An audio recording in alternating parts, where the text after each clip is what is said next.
Hey y'all, it's Coach K, and I want to welcome you to episode 27 of the Stimulus Package. This week, we're going to be talking about setting essential margins.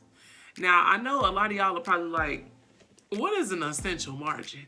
And shoot, before today, I didn't even know what it was. I feel like God definitely dropped it in my heart and told me to merge those two words together for the word of the week. So I was like, all right, God, that's what we doing this week. So allow me to explain what I believe essential margins are. I think as we journey throughout life, we tend to lose sight of why we're living and who we're living for. And at times, our margins get out of whack. They're not in alignment and they're wrong because we're focused on living for either the praise, the likes, the subscribers, the love from other people or admiration from others. And whenever we're focused on those different things and living for those things, our essential margins get out of whack.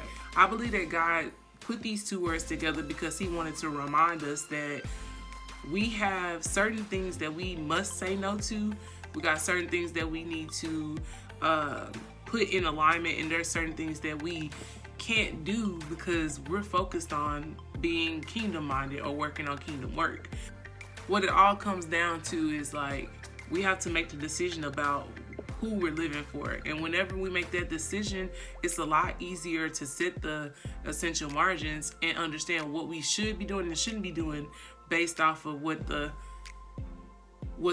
target is or the end goal is. So when I thought about this, the first thing that came to my mind was like the many distractions that we have.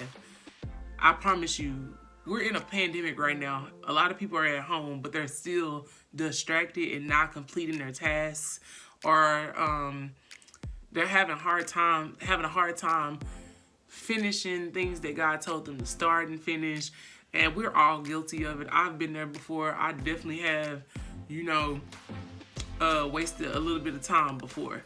So it made me think about, why do we do this? Why is this something that we do? And I came to the conclusion that it's because we have lost sight of who we're living for. And whenever I ask myself, who are you living for? At times, my actions show that I'm living for myself and for gratification. But then my heart is like, but you living for God. So I have to get it together and realign my essential margins to look and reflect that decision that I made to live for God. Now, I'll be the first to say, it's not always easy. It's not always the funnest thing to do, because it's going to be a challenge. It's going to be moments where you're uncomfortable. There's going to be situations where you are in a hot seat, like you feel like you're not doing anything right. But it's definitely hard, but at the same time, it's the most peaceful you'll be because you're not doing it by yourself. You know that God is right there with you, and like he's not going to steer you wrong. So although things may look horrible, when you're living for God, you see it from a different perspective, because you know it's temporary, and you know that at the end of the day, at the end of the game, we win. He wins, so we win. So this week, I want to encourage y'all to take a moment to ask yourself, who am I living for? And then whatever answer you give yourself, make sure that your actions are a reflection of that decision, because make sure your actions are a reflection of that decision. Honestly, we have a choice when it comes to distractions. I mean, there are some things that just happen, but then there are some things that we invite in. And I think that when you make the decision to live for God, you have to be willing to make room, move things out the way, completely create those barriers, or say no sometimes. Be okay with not being in the in crowd all the time. Be okay with being in solitude sometime, because it's definitely going to call, this walk calls for that. And you're going to have to forgive when you don't want to forgive, or you're going to have to trust when you don't want to trust. But all of that is something that we know that God has done for us, and He has continuously done it and renewed it every day. His grace renews every day. So it makes it a lot easier to live in this world, knowing who you live for, which is God, and aligning your steps in your walk to reflect the decision that you made.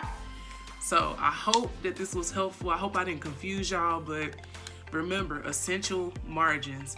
You need to ask yourself, who are you living for? Make sure that your actions reflect that decision by creating new parameters for your essential margins. And then make sure you're choosing devotion over distractions. You have a choice to let that stuff in. You have a choice to hold on to that stuff. You have a choice to release it. So this week, y'all, be great. I'm praying for y'all. I love y'all. And until next time, stay focused, keep grinding, and respect the process. I'm Coach K. Come follow us at Level 27 Coaching on all our social media platforms. And be sure to come back on Thursday to check out episode 5 of the So Pro series. All right, y'all. See y'all next week. Choose devotion over distractions.